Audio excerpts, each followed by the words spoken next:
7 শ্রেণীর ব্যক্তিকে আল্লাহ তাআলা আরশের নিচে ছায়া দিবে কিয়ামতের দিন, যেদিন আকাশের সূর্যটা মাথার কাছে চলে আসবে, জমিনটা তামার জমিন হয়ে যাবে তৃষ্ণায়, মানুষের জিহ্বা বের হয়ে কুকুরের মতো নাভির সামনে ঝুলতে থাকবে, সূর্যের প্রচন্ড কিরণ আর তাপে মাথার মগজগুলো গলে গলে নাকের ছিদ্র আর কানের ছিদ্র দিয়ে ভাতের মাড়ের মতো টপ টপ করে বেয়ে বেয়ে পড়বে।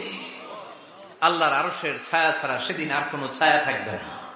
বিষ্ণু বললেন 7 শ্রেণীর ব্যক্তিকে আল্লাহ তাআলা সেদিন আরশের নিচে ছায়া দিবে। তার মধ্যে থেকে 1 শ্রেণীর ব্যক্তি রাজুলুন তাসাদ্দাকা বিসাদাকা ফাআখফাহা। 1 শ্রেণীর ব্যক্তি হচ্ছে ওই ব্যক্তি যে গোপনে আল্লাহর জন্য দান করে। হাত্তা লা তা'লামু শিমালুহু মা তুনফিকু ইয়ামিনুহু, এমন গোপনে এসে আল্লাহর রাস্তায় দান করে দেয়, তার ডান হাত কি দান করেছে বাম হাত টের পায় না।